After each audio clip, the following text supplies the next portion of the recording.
You really took us out of the will?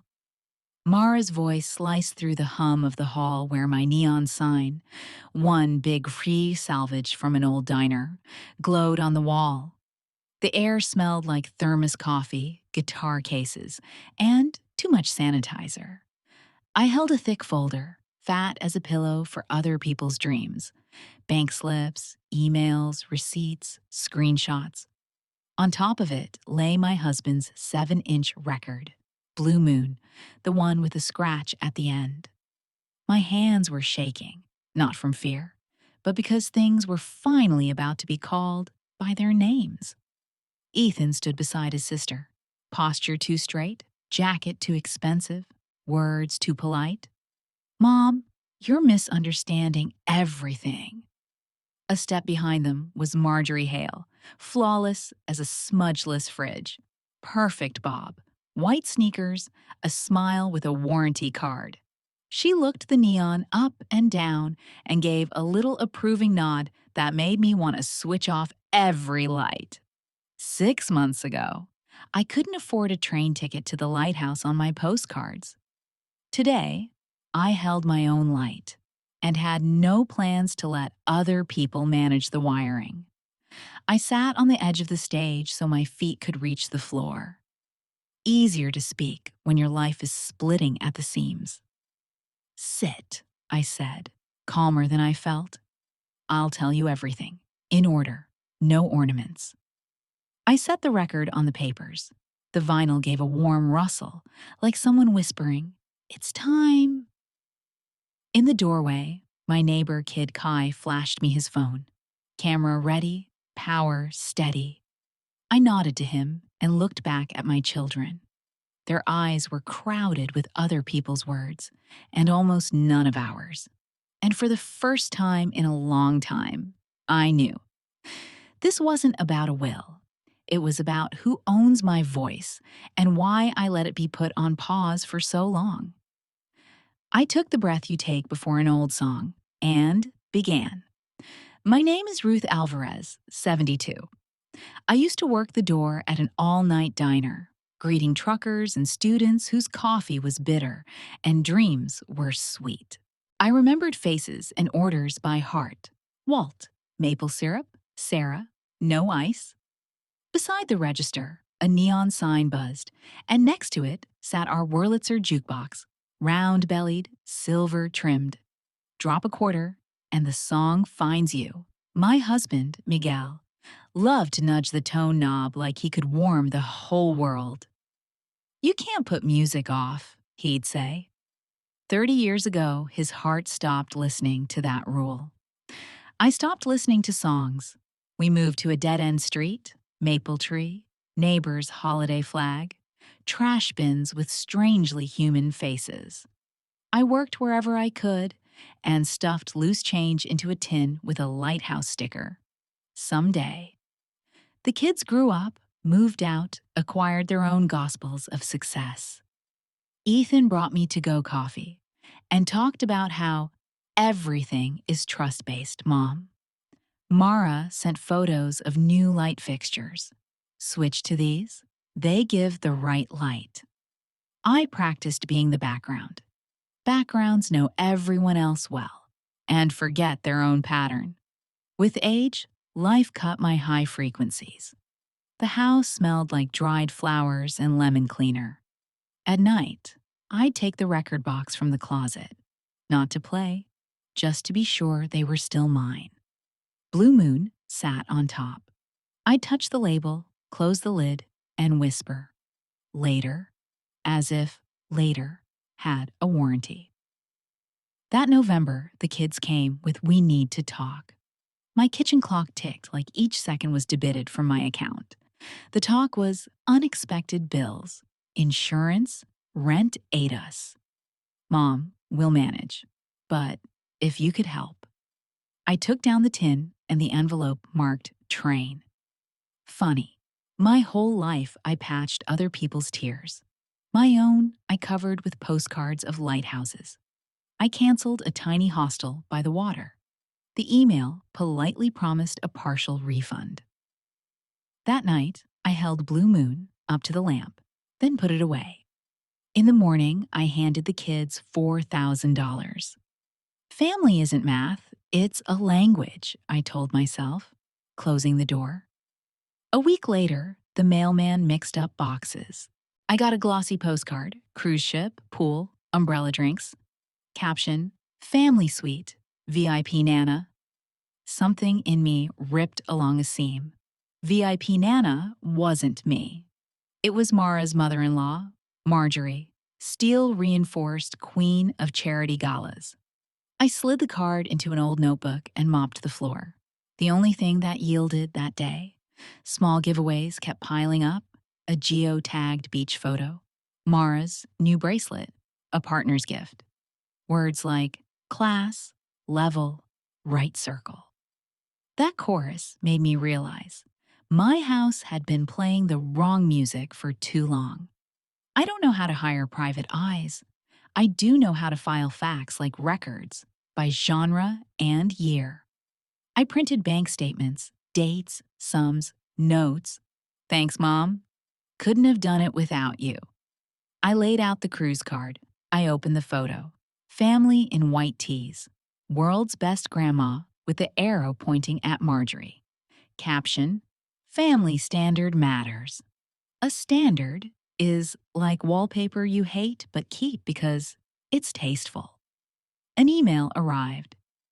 For your safety, Marjorie Hale recommends a consultation about a trust to manage your assets. We'll remove the burden of decisions. They promised a lifetime stipend, dignified image, safe instruments. The burden of decisions, that's what they called my life. I slid the email under the record, voice, and the attempt to yank it from my throat without anesthesia, lying side by side. I listened as my kids talked about level, our new environment. Adults should hand big decisions to professionals. Professionals always seem to be Marjorie's people. Their words smelled like fresh plastic, safe and sterile. But where do you put your warmth? At the grocery register, I ran into Joan, an older librarian from down the street. She looked at me a heartbeat too long. How are you? She asked. I told the truth, shortly. On Wednesdays, we do an open mic at the depot, she said. Stories, no music, no contest. People say what they weren't allowed to say at home. She handed me a flyer. String lights, brick wall. Depot. In vintage type, the flyer was the size of Blue Moon. Inside, something flicked, the way a jukebox needle quivers when you drop a coin and don't yet know what song you picked. I sat on my kitchen stool, leaned back to the wall, and pictured it, walking into light, holding a mic, speaking. Not about my kids, about me. I feared the silence in those first seconds, and wanted it anyway. That night, I crawled into the attic. Dust, dry wood, the loud rustle of the past. In a far box, juke. Inside, an instruction sheet, a bag of screws, a dusty fuse board, and Miguel's notes. Order, new transformer from Patel. Ground the chassis. First song, Blue Moon. I sat down in the dust like it was a shore and cried. Quiet enough for sleeping neighbors. Then I wrote in my notebook, open mic, restore the jukebox. Order is this. In the morning, I called the little electronics shop with a perpetually lit open sign. The man introduced himself as Patel. Wurlitzer? Vintage? Bring it in. We'll strip him to bones. I closed my eyes and saw my round-bellied friend, dead 30 years, take a breath. There was too much in that breath not to try. 2 days later, a letter from Marjorie's law firm. We've prepared a trust draft. Come sign. I tucked it into the folder with my thinning savings and Blue Moon. A new archive. Proof that I was done living on other people's frequencies. Kai, 15, bony, hoodie that said skating isn't a crime, showed up to help roll the jukebox to Patel's. We got it onto the porch. It was heavier than my memories, and that, for once, comforted me. Metal is like character. You can't carry it off that easily. Patel greeted it like a rare bird, lifting the lid, polishing the plate, peering inside. Beautiful, he whistled. He'll sing again. While he worked on the guts of music, I stopped by the depot, an old freight space by the rail line, now a free center that smells like paint and coffee. Black and white photos of past nights hung in the hall. A woman with silver bangs, a guy with a mic tattoo on his wrist, a teen in headphones. No competition, no judges, just string lights and a sign. Your stories, here. I signed up for Wednesday. My hand shook like it did for my first bank signature. The front desk girl smiled. First times are best. At home, I practiced out loud. My voice sounded different than in my head. Lower, warmer. It shook in places like a stitch, unsure it's held. I set a 7-minute timer and spoke into the empty room. The tin with the lighthouse, VIP Nana, the letter about removing a burden. At minute 5, my voice went hollow. That's where I'd been silent longest. I wrote a note. No apologizing. Name things. Don't explain their motives. State my boundaries. Kai pitched filming prep for my channel. I wanted to say no, not from shame, but to keep one corner of the room off camera. I agreed to 90 seconds, dusting the record, touching the scratch, the jitter of an old meter. He cut it fast and typed a title. A voice is not something you lease. Comments came in warm and odd. I'm 59, kept quiet 30 years. Thanks for rehearsing out loud, a woman wrote. While the jukebox lay open on Patel's table, we made a parts list: transformer, bulb covers, new stylus, ground wire, feed rollers.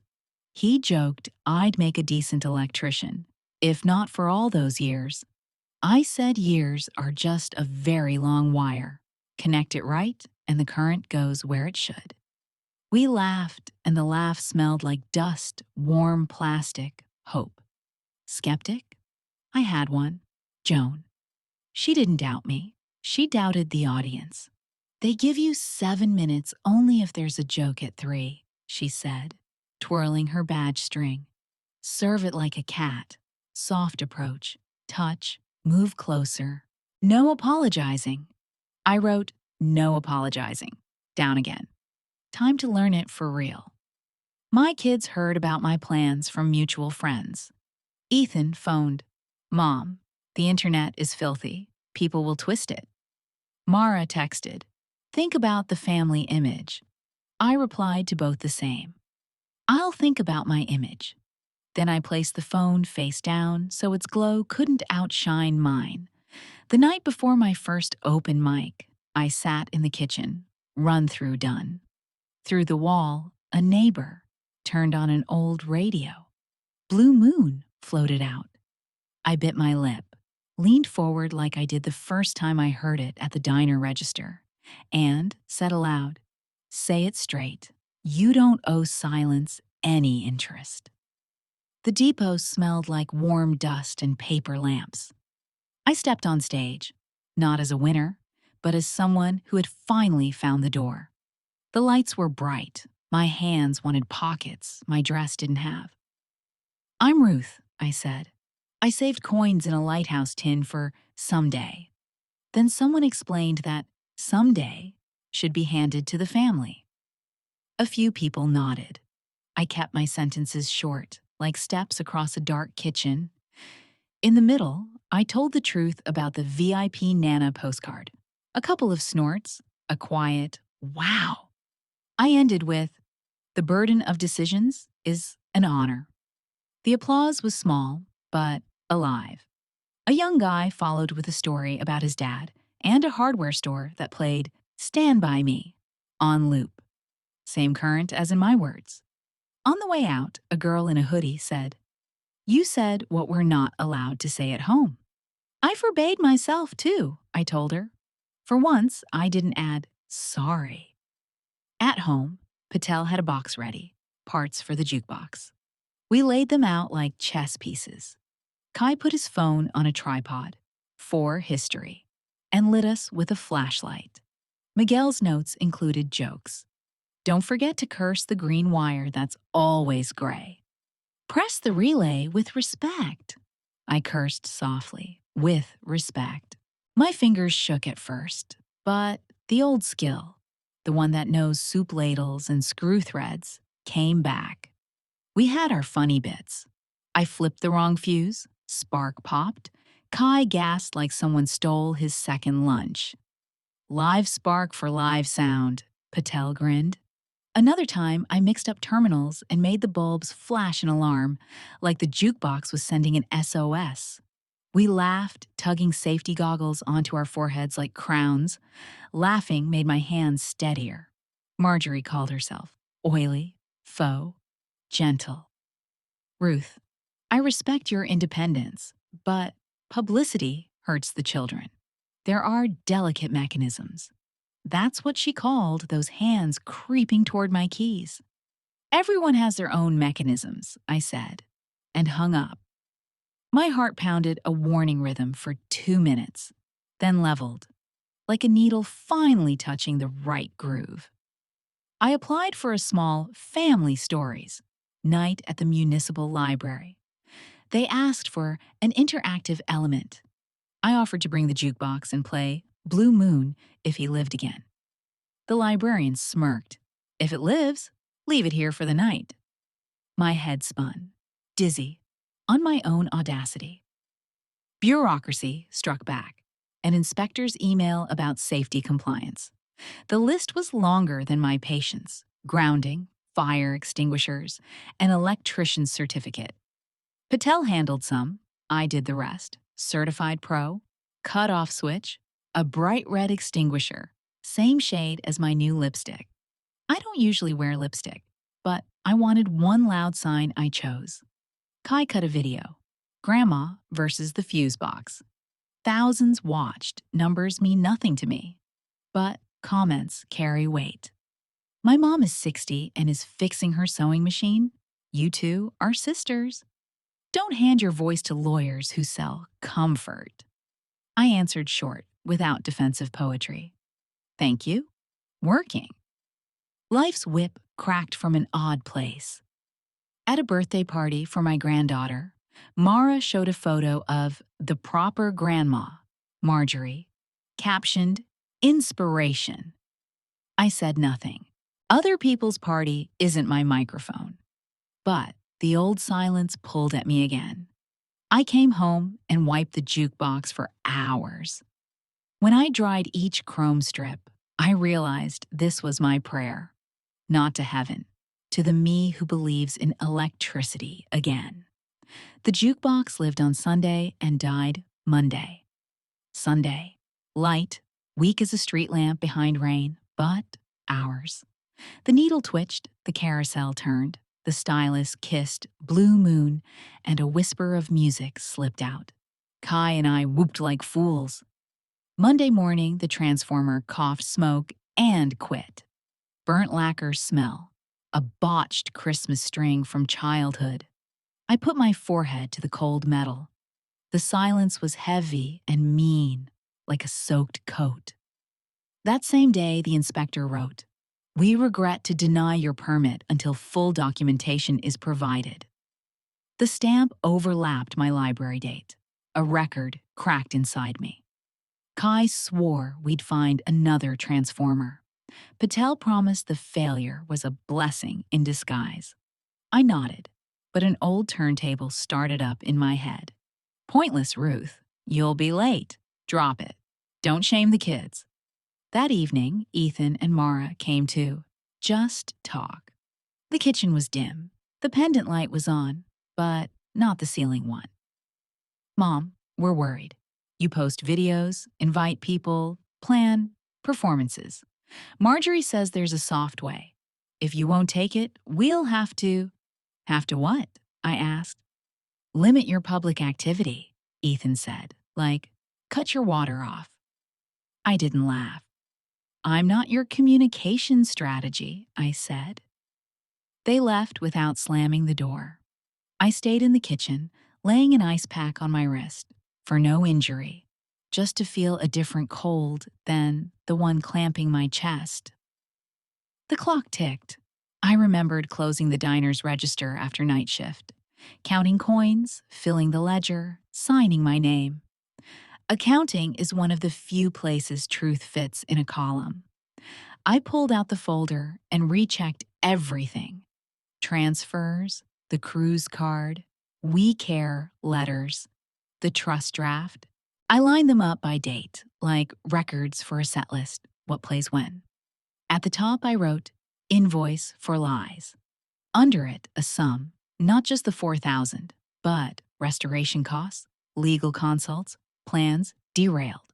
The number was unpleasant and honest. I called Joan. Do I go Wednesday if the jukebox is silent? If the metal won't speak, then you do, she said. That was always the point. I smiled, tired, grateful. Kettle on. A cookie I don't like, out of habit. Radio on. And Blue Moon found me. Like someone I hadn't called in years, dialing me first to say, talk, I'm on the line. After midnight, I rewrote my set, scraped out explanations, left only lines with no shame hiding in them. Underlined, my voice doesn't owe anyone their comfort. I texted the kids. Wednesday, I tell the truth. Thursday, you'll get a voluntary repayment notice. Friday, a new will. I deleted, retyped, without sorry or hope you understand. Their understanding was not part of my plan. Before bed, I touched the end scratch on Blue Moon, that tiny flaw that spins an endless hush after the last note. Even that hush beats imposed silence. The hush is mine. Wednesday smelled like rain and rubber umbrellas. The depot was fuller than usual. Someone whispered, "Big night." I stepped up with a sheet, not to read, to steady. My hands didn't hunt for pockets. First, second silence, like an elevator, will move. I'm Ruth, I said. I made one big mistake. I thought silence was care. It's other people's convenience. And I started. I talked about the lighthouse tin, the VIP Nana card, and the t-shirts with arrows pointing past me.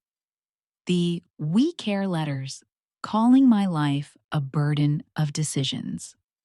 The trust draft with my name at the bottom in tiny print, like a disclaimer. I didn't speculate. I listed facts. At the end, I took out the thick folder and set it on the stage edge. Here's my checklist. Here's a voluntary repayment notice, 48 hours. Here's a copy of my new will, the house to Voices on Wednesdays, money to Working Mothers United. To my kids, my love, it's not an inheritance. It's for using while I'm alive. The room was quiet. A camera clicked against brick. Marjorie stood in the doorway, straight as a VIP box office, and smiling professionally. Ruth, this is dramatic, she said, after the applause. Family issues don't belong in the street. Then home has to hold the truth, I said. Mine ran out of space for other people's silence. Chairs shifted. Joan raised a waxy cup. To anyone who stops being someone's background noise. Kai hugged a small Bluetooth speaker. Our plan B, in case the jukebox stayed dead. Like he'd leap to catch my voice if it stumbled. But it didn't. Patel slid in like only busy hands can. He gave me a sign. The room brightened by a hair. We rolled the jukebox in, shining like a freshly dried spoon. He clipped a portable cutoff switch, flipped a fuse. No lights. I smiled. We were ready for that. He flipped again, holding a beat longer. Something clicked. The neon edging held its breath and came up milk-soft. The applause was louder this time, but I didn't want noise. I wanted the needle's hush. Patel lowered the tone arm. Blue Moon came faint, like a singer in the next room, unsure they're wanted. I didn't cry. I gripped the folder with both hands, like handlebars on a bike you haven't ridden in years that still goes straight. Marjorie tried something about reputation. Ethan stared at the floor. Mara looked at me. In her eyes, I saw something I hadn't in years. Not resentment, attention. There's a spot in the song where the melody lifts like a kettle before a whistle. Right there, I said, without a mic. This isn't revenge, it's order. The words clicked into their shelves. At the end, I handed my kids the notices. 48 hours, I repeated. After that, lawyers, not yours. No one shouted, no doors slammed. Blue Moon ran out on my favorite scratch, and the needle spun that endless sea-like hiss I still hadn't seen with my own eyes. The next morning, my phone stayed quiet longer than usual. I washed cups, sorted wires, wiped the neon. At noon, the bank pinged. Incoming. The number matched my column. Memo line. For yours. I sat down and let myself feel nothing for 30 seconds. Then I exhaled. It wasn't the sum. It was not being cashier for other people's scripts. Mara came at dusk, heel catching in the porch crack like when she was little. I'm ashamed I was ashamed of you, she said. I nodded. I'm ashamed I let it happen, I said. We sat. It wasn't reconciliation or a break. It was recognition. I can't promise I'll act right tomorrow, she said. I can't promise I won't be hurt on Friday, I said. We laughed, softly, like testing a new bulb. Ethan texted, sent it. Hope you'll stop. I answered, I stop only at red lights. The rest, I decide. He didn't reply. Honest enough. Sometimes silence is rest, not a weapon. At the sake depot. We set up Voices on Wednesdays. No cameras, no sponsors, no hashtags. Just chipped mugs, string lights, a sign at the door. Silence for speakers. I brought the jukebox for the first night. He now started without tricks, like he knew he was wanted. We closed with Stand By Me. The boy with the hardware store story cried, but didn't run. Applause felt like a well-washed blanket. Wednesdays sprouted a little infrastructure, a loose topics list, a donation jar, no one owes, a safety sheet. Don't interrupt, don't give advice unless asked. My neon, glowed above the entrance. A small lighthouse. People brought their old electrics. A cassette of Grandma's voice, a store sign, a dead hairdryer that Dad spoke into better than anyone. We fixed some, not for utility, for respect. For things that turn on at the word home.